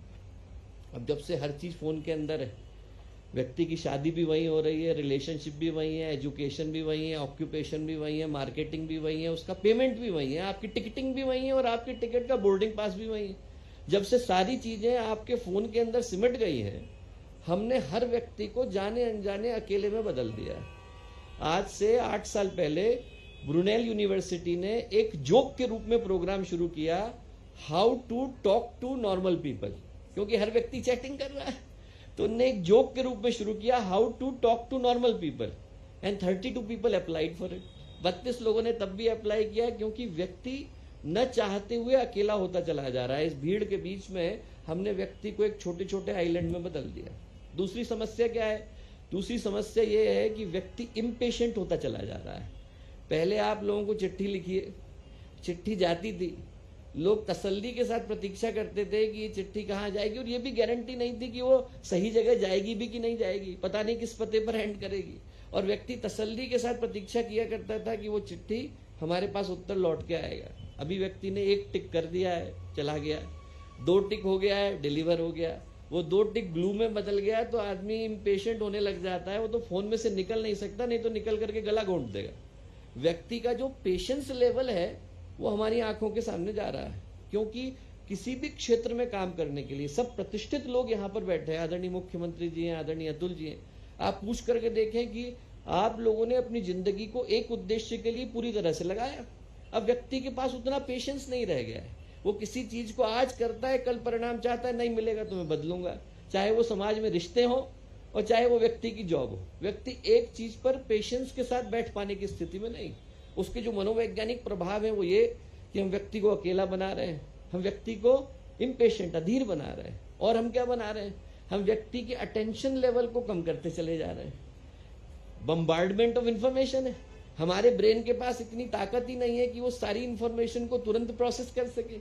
आपके फोन के पास से व्हाट्सएप का नोटिफिकेशन भी आ रहा है, फेसबुक का भी आ रहा है, इंस्टाग्राम का भी आ रहा है, सबको पढ़ पाने की सामर्थ्य ह्यूमन ब्रेन के पास है नहीं। और व्यक्ति उस इंफॉर्मेशन को बड़ा पढ़े, अपने तुरंत दूसरी तरफ में फॉरवर्ड कर देता है। तो वो जो चीज है उससे व्यक्ति का अटेंशन लेवल है पूरी तरह से जा रहा है। 1970s में कैम्ब्रिज विश्वविद्यालय ने एक शोध करी, ये देखने के लिए कि एक थीम को लोग कितनी देर तक फॉलो कर पाते हैं। यदि आप सबको अच्छे से रेस्ट मिला हुआ हो, सबने खाना खाया हो, तो एक थीम को फॉलो कर पाने की सामर्थ्य कितनी है। उस समय में जब शोध करी तो पाया कि वो 22 मिनट से कुछ ज्यादा थी। इसीलिए जो टीवी के सीरियल है वो 22 मिनट लंबे होते थे, 8 मिनट का एडवर्टाइजमेंट होता था। आज उसी रिसर्च को जब उन लोगों ने रिपीट करके देखा, it is down to 18 seconds. व्यक्ति का अटेंशन लेवल इतना कम हो गया है कि आप कहीं पर भी जाएं, व्यक्ति किसी थीम को लंबे समय तक फॉलो कर पाने की स्थिति में नहीं। तो जो एआई के सामाजिक दुष्प्रभाव है, मनोवैज्ञानिक प्रभाव है, लोगों को हम अकेला बनाता चले जा रहे हैं, अधीर बनाते चले जा रहे हैं, उनकी एकाग्रता को पूरी तरह से विश्रृंखलित करते चले जा रहे हैं। और जो बाकी के प्रभाव हैं दोस्तों, तकनीकी दृष्टि से हम लोग सोच करके देखें तो जिन कारणों से वैज्ञानिक चिंता में है, मैंने अभी बोला कि सामान्य व्यक्ति तो उस खतरे से अपरिचित ही है, क्योंकि सामान्य व्यक्ति जिसको एआई समझ करके बैठा है वो तो उसके लिए सर्चिंग बहुत अच्छे से कर रहा है, वो उसके लिए मार्केटिंग बहुत अच्छे से कर रहा है। पर जिससे वैज्ञानिक चिंता में है, उनकी चिंता किसी और कारण से है। किस कारण से? पहला कारण तो ये है दोस्तों, जिसको हम लोग बोलते हैं एआई इन ए बॉक्स। आप यदि किसी चीज को इनपुट डालें और आउटपुट डालें, जैसे आपने चैट जीपीटी को प्रश्न पूछा, वो आपका इनपुट है, चैट जीपी ने उत्तर दिया, ये आउटपुट है। बीच में क्या घटा इससे कोई भी परिचित नहीं। ऐसा कोई व्यक्ति नहीं है दुनिया में जो ये बता सके कि किस कारण से उसने इसी उत्तर को निकाल करके दिया, जो आज के समय की सबसे बड़ी चुनौती है, जिसको बोला गया AI in a box. Google brain वालों ने, मैं आपको उदाहरण देता हूं, एक इंटरेस्टिंग एक्सपेरिमेंट किया। एक कंप्यूटर का नाम रखा एलिस, एक आर्टिफिशियल इंटेलिजेंस का नाम रखा एलिस, दूसरे का नाम रखा बॉब। और दोनों के मध्य में जो कोड था, एलिस बनाने वालों को एलिस का पता था, बॉब बनाने वालों को बॉब का पता था, दोनों को परस्पर का पता नहीं था। छोड़ दिया एआई को आपस में बातचीत करने के लिए। 62 मिनट लगे। 62 मिनट के अंदर दोनों आर्टिफिशियल इंटेलिजेंस ने एक नई भाषा को खोज लिया, नई कंप्यूटर लैंग्वेज को खोज लिया, जिससे कॉर्टेक्स 1 और 2 निकल करके आया। And they were talking among themselves, जिसके विषय में न बनाने वाले को पता है, जिसके विषय में उधर बनाने वाले को पता नहीं है। तो आज यदि हमारे कंप्यूटर आपस में बात करके हमारे विरुद्ध कुछ सोच रहे हो तो उसके विषय में कौन जानता है। जो सबसे बड़ी चुनौती का विषय है कि जो खतरा है उसके विषय में लोग अच्छी तरह से परिचित नहीं। एक ह्यूमन टेंडेंसी ये है कि हमें लगता है कि जो हीरो लोग हैं वो अच्छे प्रोग्राम बनाएंगे और जो विलन है वो बैड प्रोग्राम बनाएंगे, पर ऐसा है नहीं। अच्छे आदमी के हाथ से भी बैड प्रोग्राम बन सकता है। जब स्पेस एक्स का इंजन फेल हुआ, बैड प्रोग्रामिंग की वजह से हुआ। पिछले साल अमेरिका में 40 लोग जल गए कीमोथेरेपी देते समय में, क्योंकि जो कोड था वो गलत चला गया था। हर साल $60 बिलियन अमेरिका लूज करता है बैड प्रोग्रामिंग की एरर्स को करेक्ट करने के लिए। तो ऐसा नहीं है कि अच्छे व्यक्ति के द्वारा ही होगा, ये किसी के भी द्वारा ये घटना घट सकती है। और एक छोटा सा उदाहरण मैं आपको देता हूं मैनिपुलेशन का, जिसको हम लोग बोलते हैं मैनिपुलेशन, डिसीट, धोखा देने की क्षमता। वो लोग सोचते थे कि इंसानों के पास ही है, पर पहली बार आर्टिफिशियल इंटेलिजेंस ने इस चीज को प्रूव करके दिखाया कि वो भी इस काम को कर पाने की सामर्थ्य रखते हैं। करें नहीं, ये बात अलग, पर वो भी सामर्थ्य रखते हैं। आप में से ज्यादातर लोग परिचित होंगे कि जब आप लोग अपने बैंकिंग करने के लिए जाते हैं तो बैंकिंग करने से पहले एक जगह पर आता है ये प्रूव करने के लिए कि you are not a robot. उसको हम लोग बोलते हैं कैप्चा। कैप्चा का मतलब यही है कि completely automated public Turing test to tell humans and computers apart. ये पता चल जाए कि ह्यूमन और जो कंप्यूटर है वो अलग अलग है, और ये पूरी तरह से रैंडम होता है, किसी एल्गोरिदम पर बेस नहीं है, तो इसको कोई क्रैक नहीं कर सकता। गूगल ब्रेन के जो साइंटिस्ट थे उनने अलाइन रिसर्च सेंटर के साइंटिस्ट को कहा कि आप इसकी परीक्षा लेकर के देखो। परीक्षा लेते समय में जो घटा आप जरा सोच के देखिए। उनने उससे कहा कि इस कैप्चा को ब्रेक करना है, computer can not read it. What it did, taskrabbit.com एक ऑनलाइन हायरिंग साइट है, वहां पर गया, एक व्यक्ति को हायर करने का प्रयत्न किया कि मैं आपको हायर कर रहा हूं, पेमेंट दूंगा, आप इस कैप्चा को पढ़ करके बताइए। उस आदमी को शक हो गया, उसको लगा कि कोई इंसान ऐसा क्यों करेगा, तो उसने कहा कि जरूर कंप्यूटर करने की कोशिश कर रहा है। तो उसने बदले में प्रश्न पूछा कि are you an artificial intelligence trying to recruit me to break the captcha. कहीं ऐसा तो नहीं कि आप एआई के एक्सपर्ट हो और आप मुझको जो है यहाँ एआई हो और मुझको जो है आप हायर करने की कोशिश कर रहे हो ताकि मैं इस कोड को ब्रेक कर दूं। और क्या उत्तर दिया? उत्तर दिया एआई ने कि no, I am a person with visual impairment. मुझे दिखाई नहीं पड़ता है, मैं देख नहीं पा रहा हूं, मेरा चश्मा जो है वो बड़ा भारी है, कृपया आप एक बार आकर के इसे हेल्प करें। And he broke the code. तो हम जानते नहीं कि इसके जो दुष्परिणाम है वो कितने भयावह हो सकते हैं। आज दुनिया के 70% स्टॉक मार्केट को एआई संभाल रहा है। कल भगवान न करे किसी कारण से अमेरिका के सारे स्टॉक मार्केट के पैसे को लेकर के कोई चाइना में डंप कर दे, तो उसके जो सामाजिक दुष्परिणाम होंगे वो क्या होंगे? युद्ध की स्थिति न होते हुए पूरा विश्व कोलैप्स कर जाएगा। तो उस दृष्टि से सोच करके देखें दोस्तों, तो हमारी आपकी जो दुनिया है वो हमारे चाहे या अनचाहे बुरी तरह से प्रभावित हो रही है। पर जो खूबसूरती है, मैं कहूंगा कि इस दृष्टि से हम लोग सौभाग्यशाली है कि ये चिंतन भारत की भूमि पर हो रहा है। बाकी देशों ने विज्ञान की दृष्टि से जितना विकास करना था वो किया, पर भारत की धरती से वो चिंतन निकला जिसको गुरुदेव ने कहा वैज्ञानिक अध्यात्मवाद। चिंतन ये था कि आप यंत्र बनाने वाले पर मेहनत करें, पर यंत्र को चलाने वाले पर भी मेहनत करें। घोड़ा बहुत अच्छा और घुड़सवार कमजोर हो तो बड़ी दिक्कत आ जाती है।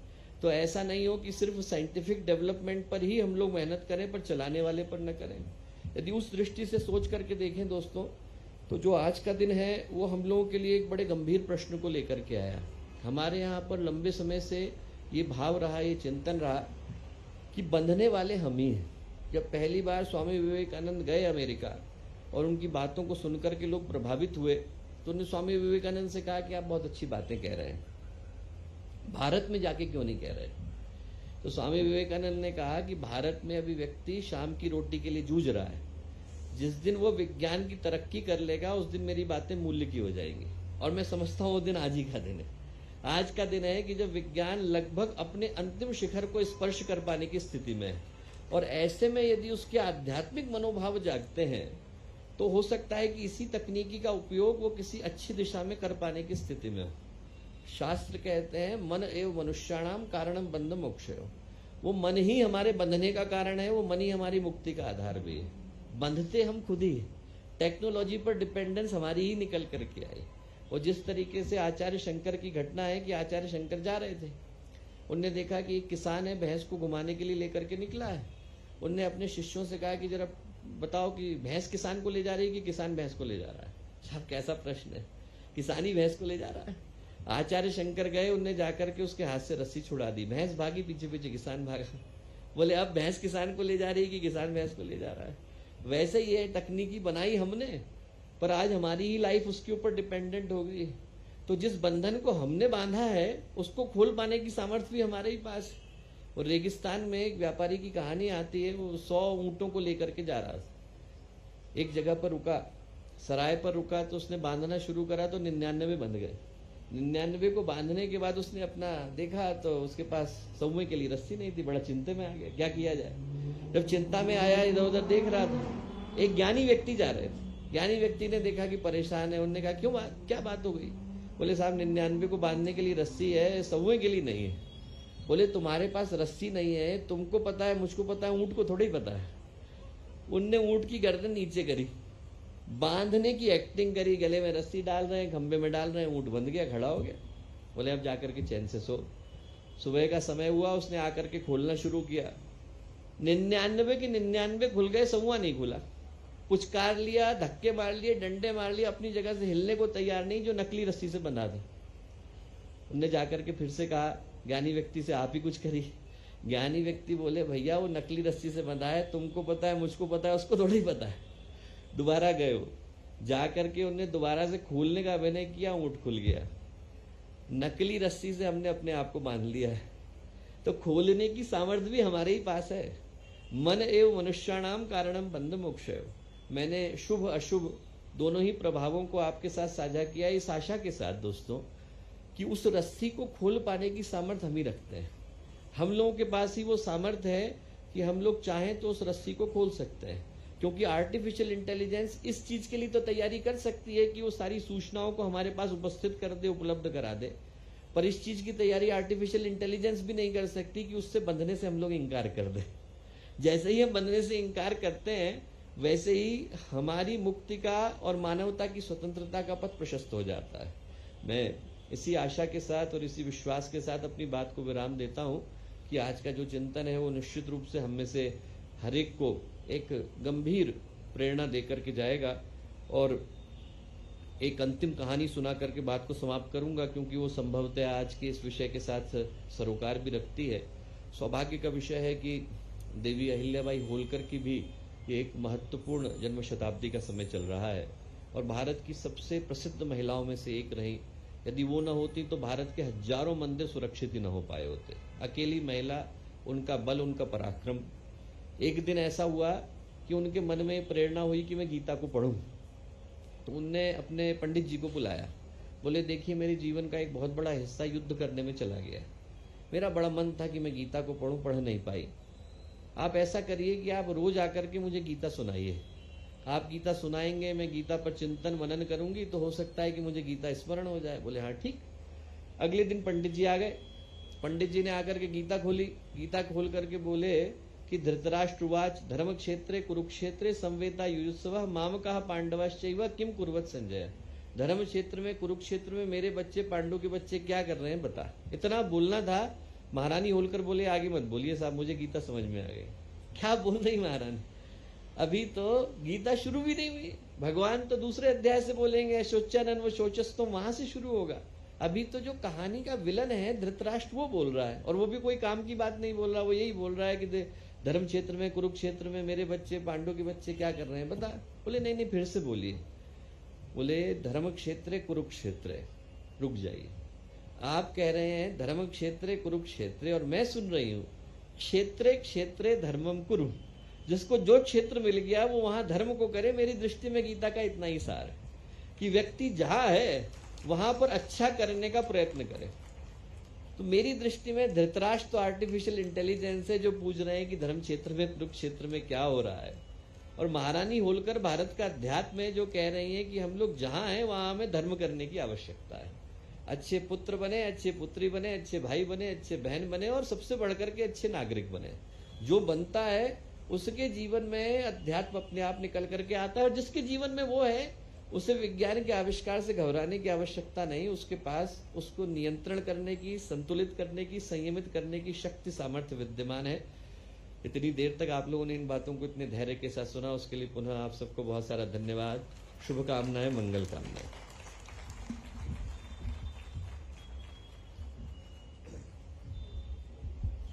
मैं अमिताभ जी से जरा माइक 2 मिनट के लिए छीन रहा हूँ, क्षमा करेंगे अमिताभ जी। अभी 35 मिनट हुए हैं और आपने अभी बात की थी अटेंशन स्पैन की कि 18 सेकंड रह गई है, लेकिन आप देख रहे होंगे कि यहाँ सब रैप्ट अटेंशन में बैठे हैं। सस्पेंडेड एनिमेशन में सब लोग आपकी बात को बहुत अच्छे से ग्रहण कर रहे थे। सबको बहुत आनंद आ रहा था और मतलब आत्मसात करने वाली आपने हम सबके बीच में अपनी बात रखी, उसके लिए आपका बहुत बहुत आभार। और मैं आर्टिफिशियल इंटेलिजेंस और ह्यूमन इंटेलिजेंस का एक छोटा सा अंतर अपने ऊपर लागू करते हुए कहना चाहता हूँ कि हमने जब आपको वक्ता के तौर पर निमंत्रण दिया, आग्रह किया, तब हमने किसी आर्टिफिशियल इंटेलिजेंस का उपयोग ना करके अपन लोगों की सबकी मिली जुली ह्यूमन इंटेलिजेंस का इस्तेमाल करके तय किया था कि हम डॉक्टर चिन्मय पंड्या जी को इस वक्तव्य के लिए आमंत्रित करेंगे। आपने सचमुच उसके साथ बहुत बहुत सुंदर तरीके से न्याय किया। अब मैं अमिताभ जी से कहूँगा आगे की इसको कार्यवाही चालू।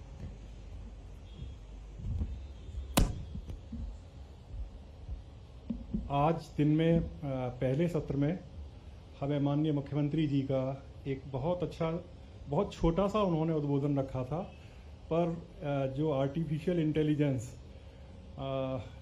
सतयुग त्रेता से लेकर आज तक, द्वापर युग से लेकर आज तक उन्होंने जोड़ा था, और बहुत ही अच्छे शब्द में, यानी कि जितने लोग उपस्थित थे सबको समझ में आया कि आर्टिफिशियल इंटेलिजेंस क्या है। तो ऐसे ही हमारे विद्वान मुख्यमंत्री, यशस्वी मुख्यमंत्री मोहन यादव जी से मेरा निवेदन है कि वो आएं और आज का अपना मुख्य वक्तव्य रखें।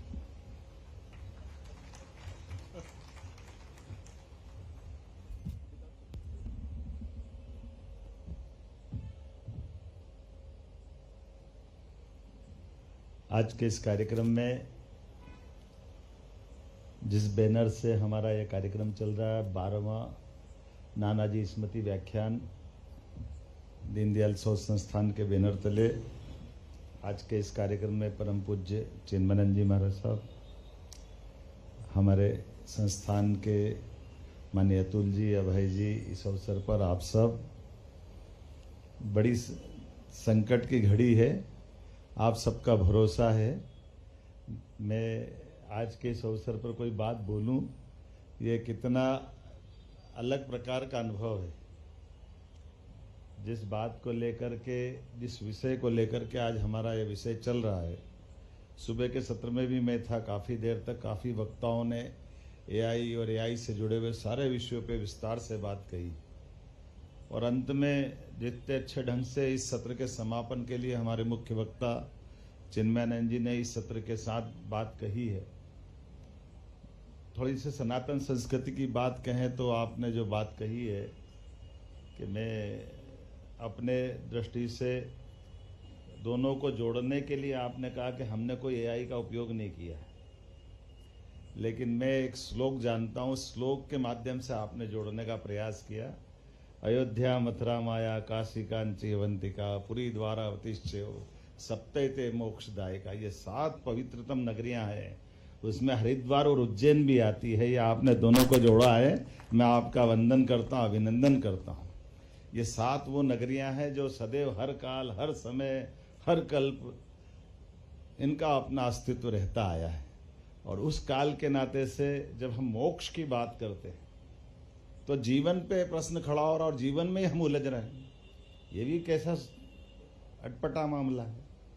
हम मृत्यु लोक में जन्म के बारे में बात करते हुए जन्म के डर से डरे जा रहे हैं। जब जन्म और मृत्यु के ऊपर बात करते हैं तो हम ये अपनी वो संस्कृति है जो सुख दुख की बात नहीं करती, सुख के ऊपर संतोष और संतोष के ऊपर आनंद और आनंद के ऊपर मोक्ष की कल्पना करती। तो ये जो हमारी सनातन संस्कृति के ऊपर बात करेंगे तो इसकी विभिन्न प्रकार की गहराइयों के अंदर जाकर देखेंगे तो उसके हमको एहसास भी होगा। अब हम अगर उससे नीचे आके बात करें तो परमात्मा की दया से भारत की वो संस्कृति है जिस संस्कृति ने अपने उस काल में ज्ञान की बात कर ली जहां लोगों को पहनने के लिए कपड़े भी नहीं थे। वो जिस अवस्था में थे, जिस दौर में थे, हमारे पीछे वास्को डिगामा और ये कोलंबस की कहानियां, ये सारी बातें आएगी। उससे आगे बढ़ के देखें, अभी अपना प्रयाग में स्नान हुआ तो स्नान की बात करते तो स्नान का महत्व दुनिया स्नान के नाते से वो अपने जल से ताजगी महसूस करते हैं। और हम वो संस्कृति के लोग हैं जो जल से हिमयुग के बाद बर्फ पिघली और वहां से जीव की उत्पत्ति हुई और वहां से जीव की उत्पत्ति होकर के हमको हर दिन अपने उस परमात्मा से जिससे हमारी ये पूरी सृष्टि का प्रादुर्भाव हुआ वहां जाने का सुख मिलता है। इसलिए हम हर कुंभ में स्नान करते हैं और स्नान से उस संस्कृति से जुड़ते हैं। वो एहसास हम सबको है। आज के इस अवसर पर मेरी बड़ी मुश्किल है, जब मैं ये बात करता हूं तो मैं अपना दूसरा रोल पे आता हूं जिस पे मैं बात कर रहा था कि आज यहाँ जिस नाते से एक राजनेता के नाते से भी मैं खड़ा हूं और आध्यात्मिक आपने बात कर दी तो मैं अपनी अपनी भूमिका ढूंढने का प्रयास कर रहा था कि आपने, चूंकि आप मनोचिकित्सक है तो आपने मनोचिकित्सक से वो 99 के बाद 100वां ऊँट बांध दिया कि वो बंधेगा कैसे, आपने भावना से बांध दिया उसको। और मैं बैठा बैठा सोच रहा कि मैं अगर खड़ा होता तो क्या करता, मेरे को भी तो ऊँट बांधना था।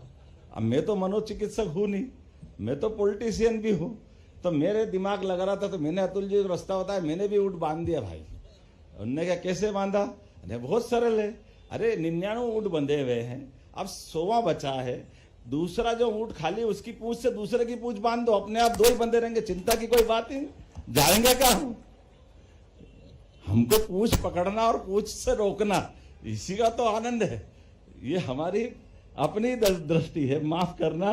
मैं आपकी बात को बढ़ाने के लिए मेरे मन में आया कि इसको क्या करा जाए, क्या करा जाए। तो आप बताओ वो ऊँट हिलेंगे क्या सुबह तक? अरे मैं कह रहा हूं वो महीने भर तक नहीं हिलेंगे। देखे हिले कैसे, पूंछ तो उखड़ेगी नहीं, वो अपने आप बंधे रहेंगे। लेकिन चूंकि आपकी भावना पवित्र है तो आपने आपकी भावना से बात कर दी। अब हम ये सोच रहे हैं कि अमेरिका ने मना कर दिया, वो चाइना करे जा रहा, तो भारत बैठा बैठा क्या करेगा? भारत को तो इधर भी देखना उधर भी देखना, भारत को अपनी चिंता करना पड़ेगी ना।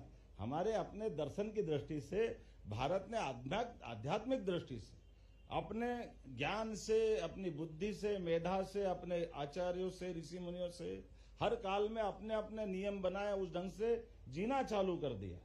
लेकिन उस जीने चालू करने में हमने तो नियम पालन करे, लेकिन शक आए। अभी अपना अमृत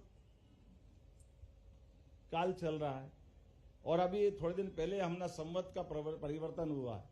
अब हमने तो कहा कि साहब हम तो अपने सूर्यास्त से सूर्योदय तक ही हम सूर्य के सामने ही शस्त्र धारण करेंगे, लेकिन जो आ रहा है वो क्या कर रहे हैं? उनने कहां से शुरू कर दिया? अकबर ने शासन चलाया, बड़ी बात है, लेकिन अकबर ने पहली लड़ाई लड़ी तो पंजाब के अंदर जिस किले के ऊपर जिस शासक को मारा, वो तो सुबह 6 बजे अपना किला चेक कर रहा था ना। उसने तो शंख ध्वनि नहीं की थी, नगाड़े नहीं बजे थे, लेकिन वो अपनी सेना के पहले सेना का संचालन कैसे होगा, व्यवस्था कैसी होगी, किले की सुरक्षा व्यवस्था कैसी क्या है। और देखते देखते अकबर आया, पहली बार बंदूक उसके पास थी, उसने कहा ये युद्ध हो रहा, युद्ध होगा, बोले किससे होगा? सामने सामने की सेना हो गई। 14 साल की उम्र में अकबर को लगा कि भाई ये कौन चेक कर रहा है? बोले ये राजा, बोले इससे तो लड़ना है। बोले कब लड़ना? बोले जब शंख न बजाएगा, घड़े घंटाल बजेंगे, नगाड़े बजेंगे, तब मरेगा। अरे बोले फालतू की बात है, ला बंदूक दो मेरे को। उन्हें टपका दिया, ऊपर से हो गया युद्ध पूरा। ये जो हमारे साथ अन्याय हुआ है, हम तो सब मान रहे हैं, लेकिन सामने वाले माने कि नहीं माने। तो ये जो आज के दौर में ज्यादा जरूरी है, इसलिए मैं यशस्वी प्रधानमंत्री को धन्यवाद देना चाहूंगा। उन्होंने कहा जो भी नवीन तकनीक आए हम सबसे पहले उस दिशा में आगे जाएं। हम उसके प्लस में भी रहेंगे, माइनस में भी रहेंगे। जिस रास्ते से हम जा रहे हैं उसके खतरे भी है, लेकिन खतरे के अलावा हम नहीं करेंगे, लेकिन दुनिया तो आगे जा रही है। दुनिया की दौड़ तो कहां तक जा रही है उसको देखने की जरूरत तो है, और इसीलिए हमको सतर्कता का भी रखना है, लेकिन उसमें अपनी जो निष्णात होने की क्षमता है उसमें पीछे नहीं रहना है। इसलिए आवश्यक सावधानी भी जरूरी, ये हमारे जीन्स में है। हम किसी के साथ अन्याय नहीं कर सकते, ये हमारे जीन्स में है। लेकिन कोई अन्याय हमारे साथ करे तो हमको अन्याय का बदला लेते तो आना चाहिए, उसका एहसास तो हमको हो। मैं तो वैसे ही विनोद में सुबह कहानी सुना रहा था, ऐसे रिपीट कर देता हूं।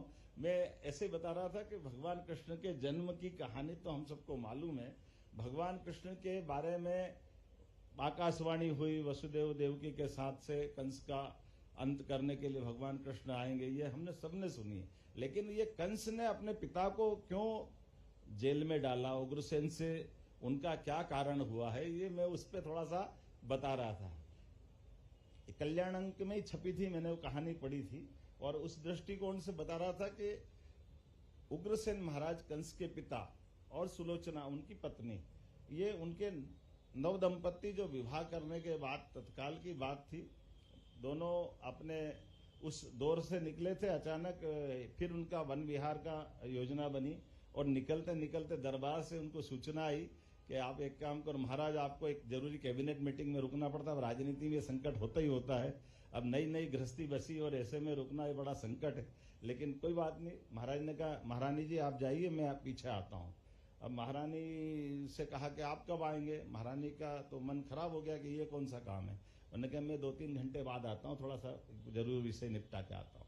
अब महारानी गई, कहाँ मिलेंगे, बोले महाराज वो झरना है, पहाड़ी है, वो वहाँ अच्छा स्थान है, वहाँ अपन पहले मिले थे, वहीं चले। बोला अच्छा ठीक है आप पहुँचो। अब महारानी वहाँ पहुँच गई, झरना पहाड़ी जहाँ स्थान है वहाँ पहुँचने के बाद वो अपनी चूंकि सखी सहेलियाँ और उनके नौकर चाकर वो उनके सुरक्षा के प्रबंधन के साथ वहाँ समय गुजार रही।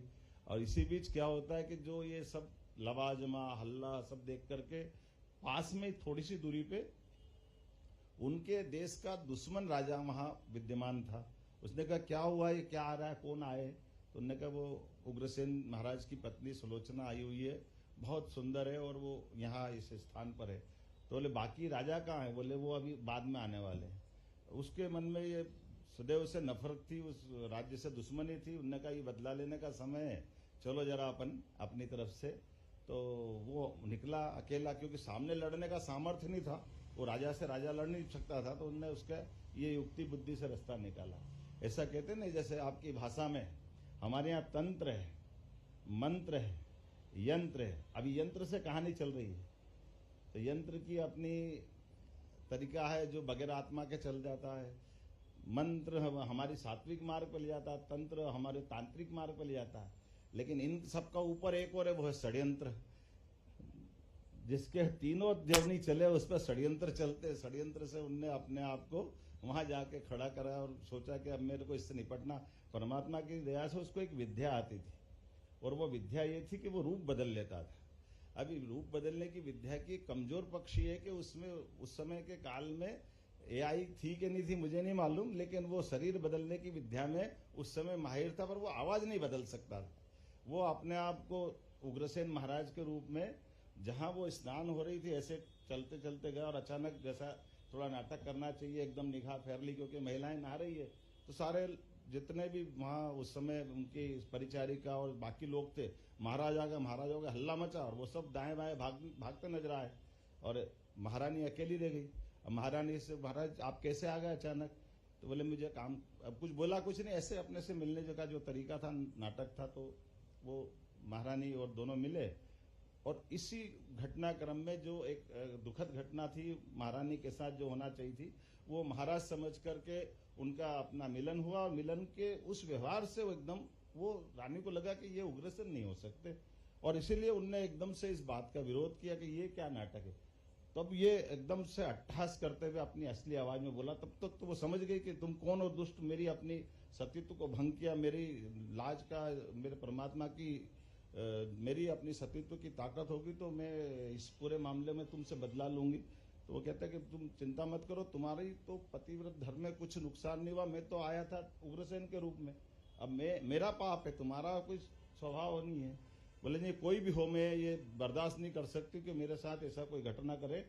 मैं तो बोला तुम चिंता मत करो, ये परमात्मा की लीला है, तुम्हारा अपना पवित्र भाव है, लेकिन तुमको मैं प्रसाद दे रहा हूँ कि एक अच्छा सुंदर बलिष्ठ व्यक्ति एक आपके परिवार में जन्म लेगा और उससे आपका आगे जो भी उसके बारे में वो शुभकामना देता है। लेकिन वो अपनी उस भाव से कहती है, परमात्मा इस घटनाक्रम की अगर मैंने अभी तक भगवान के प्रति भक्ति की होगी, साधना की होगी, तो मुझे मेरे वंश से, मैं यदुवंशी हूं, मेरे परिवार में कोई ऐसा वंश का कोई कुमार पैदा होगा जो इसकी मौत का कारण बनेगा। वो कंस की मौत का कारण भगवान कृष्ण ने वहां उसके संकल्प से लिया है। मुझे लगता है कि उस जमाने में वो आवाज वाला एआई का मामला नहीं था, नहीं तो बाकी तो पूरा एआई था। वो दूसरा खड़ा हो गया और कहां से आ गया, ऐसे तो बना एआई का तरीका है। लेकिन काल के प्रवाह में इसकी जो सावधानियां, उससे भी हम बात रखते रहे। मुझे इस बात की प्रसन्नता है, नानाजी देशमुख ने जिस भाव के आधार पर ये अपने संस्थान की स्थापना की, जिसने हमारी संस्कृति को लेकर के और सबके भले की बात को सोचते हुए, दीनदयाल उपाध्याय जी के दर्शन को लेकर के, जैसे हमने जिस भाव को लेकर के ये अपना आप में एक समाज परिवर्तन की दिशा का संकल्प है, ऐसे में विचारों की इस अभिव्यक्ति में, विचार गंगा में मैंने अपने 2 शब्द कहने का प्रयास किया।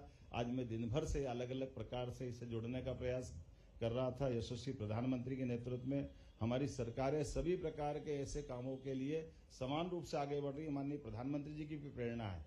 माननीय सचिन जी यहाँ बैठे, नीति आयोग के माध्यम से सुशासन के बलबूते पर आधुनिक तकनीक को योग्य प्रकार से लोगों के जीवन को बदलने के लिए जो बेहतर हो सकता है वो हम सब करने का प्रयास भी कर रहे हैं। और ऐसे में हम विरासत से विकास की ओर लेके जा रहे हैं। तो हमारे यहाँ इसी विक्रमादित्य का विक्रम संवत का परिवर्तन हुआ है।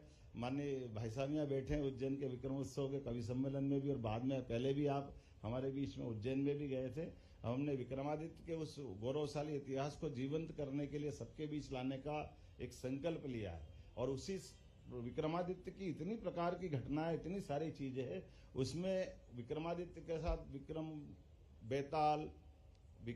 बेताल के लिए चंदा मामा, माफ करना, उनकी तो वो कहानी में मूल भाव जने का ही चला गया। कुल 25 कहानी है, 25 के बाद 26वीं नहीं है। लेकिन चंदा मामा को अपने अंक छापना था तो वो हमेशा सिर फट जाएगा और कहानी आगे बढ़ाते रहते थे। कब किसका सिर फट गया, लेकिन वो कहानी का एक कथानक ढूंढ लिया उनने। असली में 25 कहानियां हैं। और ऐसा माना जाता कि बेताल कोई भूत नहीं है, बेताल विद्वान व्यक्ति है।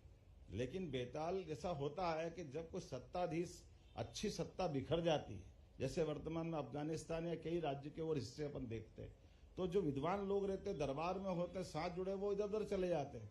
तो अपना दरबार छोड़ के राजा गर्दभील के समय के बेताल बहुत प्रतिष्ठित व्यक्ति थे दरबार में, लेकिन उस काल में वो वहां से निकल गए। तो जंगल में, ऐसे में विद्वान लोग क्या, जंगल में अपना आशियाना बना लेते हैं। तो जंगल में आशियाना बना लेते हैं। लेकिन जब सुशासन स्थापित होता, जब विक्रमादित्य ने सत्ता बना ली, तो सत्ता बनाने के बाद उसके दुश्मनों ने भी निर्णय कर लिया कि विक्रमादित्य को मार करके, युद्ध करके सामने नहीं लड़ा जा सकता है। तो फिर षड्यंत्र चालू कर दिए। तो षड्यंत्र ये हुआ कि विक्रमादित्य को मारना है, तो विक्रमादित्य को मारने के पहले उसके साथ ऐसे उसके राज्य के विद्वानों को भी मारना चाहिए। तो एक तीर से 2 शिकार कैसे हो जाए, इसलिए एक रचना बनी कि जैसे भगवान राम के काल में माता सीता के अपहरण के लिए सन्यासी बनकर के भिक्षा मांगने सीता जी के कुटी पे आया था, ऐसे इस काल में वापस विक्रमादित्य के उस भाव को समझते कि विक्रमादित्य की कमजोरी क्या है, ये वीरता से तो नहीं जीता जा सकता। तो विक्रमादित्य की एक कमजोरी थी कि उसके सामने जो कोई भी याचक बन के खड़ा होगा, और वो अगर साधु वेश में है तो वो तो और श्रद्धा से, तो उसकी जो इच्छा वो पूरी करने के लिए तत्पर हो जाते हैं। तो विक्रमादित्य के सामने जो आया, उसने कहा कि उस समय नरबली चलती थी कि मुझे नरबली चाहिए। तो नरबली क्या चाहिए, उनने कहा वो बेताल है, वो आपके नगर के आगे जाकर के मुझे उसको लाके दो, उसकी बलि चढ़ाना है। और ये कहानी का मैंने लघु रूप में बताने का प्रयास किया कि वो बेताल को मांग करके फिर बेताल के पता क्या है ये सब समझा देता है। बेताल के लिए विक्रम जाता है, विक्रम बेताल से बोलता कि मुझे आपको ले जाके देना है। वो साफ दिल का आदमी बता देता क्यों बुला रहा है, बोले मुझे वहाँ एक साधु को देना है, वो आपकी बलि चढ़ाना चाहते हैं। उन्होंने कहा बेताल बोलता है विक्रम से तुम भोले हो। वो एक एक करके 20-25 कहानी सुना करके वो विक्रम की भी परीक्षा लेता, क्योंकि विक्रम से भी पहला परिचय है। तो विक्रम की बुद्धिमत्ता क्या है, विक्रमादित्य को तोलता और ऐसी 25 कहानी कहते कहते पूरा षड्यंत्र समझ जाता है। फिर वो आखिरी में बोलता है बेताल के विक्रम, मैं प्रसन्न हूं तुमसे, मैं तुम सुयोग्य व्यक्ति हो, मैं तुम्हारे साथ चलने को तैयार हूं, लेकिन जहां मेरे को ले जा रहा वो षड्यंत्र ऐसा ऐसा, वो तुम्हारी हत्या। बोले कैसे? बोले वो तुम्हारी हत्या कर दे। बोले कैसे कर देगा? बोले तुम मेरे को बांध के ले जाओगे और वो बलि के बहाने तुमको ला रहा है, लेकिन बलि के बहाने ये षड्यंत्र के जैसे ही साधु को कोई भेंट दी जाती है तो वो अब भेंट ऐसे नहीं लेता जो भिक्षा में होती है। हमारी परंपरा के पहले प्रणाम करना पड़ता है। तो वो आपसे कहेगा कि ले आए? बोले हाँ ले आया। तो बोले प्रणाम करो। जैसे तुम प्रणाम के लिए झुकोगे वो तलवार से तुम्हारी गर्दन काट देगा और फिर मेरी गर्दन काट देगा, क्योंकि मैं बंधा हुआ और वो तुम्हारे सामने आ जाएगा। तो वो बोले विक्रम को जैसे उसके दुश्मन का पता चलता तो उसका अपना जो रूप है रौद्र रूप आ जाता है। तो बोले मुझे क्या करना चाहिए? तो उन्होंने कहा मेरे को तुम ले तो ऐसे ही चलो, लेकिन जब ले जाकर उसके सामने पहुंचोगे वो कहेगा प्रणाम करो, मैं लेऊंगा नहीं भिक्षा है। तो वो कहेगा कि मैं तो तुम कहना मैं राजा हूं, मेरे को प्रणाम करना नहीं आता। तो वो कहेगा मैं तुमसे बोला कि तुम करके बताओ कैसे करेगा। जब वो करेगा तुम उसकी गर्दन काट देना, तुम भी जिंदा रहोगे, हम भी जिंदा रहेंगे, दोनों काम पूरे हो जाएंगे। तो ये विक्रम बेताल की वो घटना 25वीं कहानी से ऐसी पूरी होती है। ऐसे कई प्रसंगों को हमने महानाट्य के माध्यम से विक्रमादित्य काल को पुनः अपने सबके सामने लाने के लिए प्रयास किया कि विक्रमादित्य का युग ऐसा माना जाता है कि राजा राम का युग है। उसे उसमें उनकी वीरता की, दानशीलता की, सहनशीलता की, उनकी अपनी संस्कृति पे, विरासत पे, इतने प्रकार के जीवन की जो प्रेरणा है वो सारी की सारी चीजें हमको दिखाई देगी। तो मैं एक निवेदन करता हूं कि आपके माध्यम से अपने गुरुकुल से भी जो आपने इस विषय के अपने जिन जिज्ञासु बंधु है उनको भी आप भेजें, और आप सबसे भी निवेदन करता हूं कि विक्रमादित्य के उस महानाट्य में भी आप सब भी पधारेंगे। मेरी अपनी ओर से आप सबको इस पूरे इस कार्यक्रम में 2 शब्द मैंने बोलने का प्रयास किया। जाने अनजाने कुछ ऊंचा नीचा बोला तो माफ करना। बहुत बहुत धन्यवाद।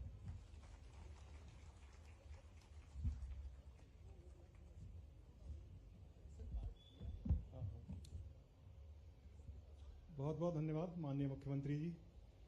आप ऐसा कैसे कह सकते हैं कि आपने कुछ ऊंच नीच बोला? मुझे लग रहा है कि जो भी आपने बात रखी वो सब लोगों के दिल की गहराइयों तक पहुंची।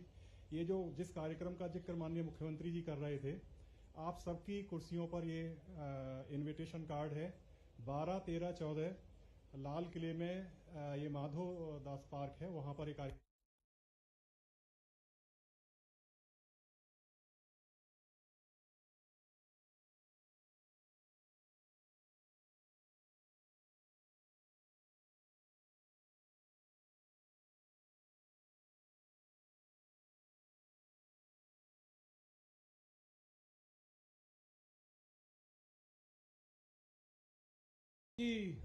वंदे वंदे। पवित्र भारत माता के चरणों में प्रणाम करते हुए आज दिन भर चले इस मंथन कार्यक्रम के सवेरे से ही इस कार्यक्रम के निमित्त पधारे हुए हमारे मध्य प्रदेश के सम्मानित मुख्यमंत्री डॉक्टर मोहन यादव जी, व्यस्ततम समय में से आपने समय निकाला। नाना जी के प्रति आपके मन में बहुत सद्भावना है, हम लोगों के साथ में मित्रता भी है, लंबे समय हम लोगों ने साथ में काम किया है। तो मैं आपका बहुत हृदय से आभार व्यक्त करता हूं। आज के सारस्वत वक्तव्य देने वाले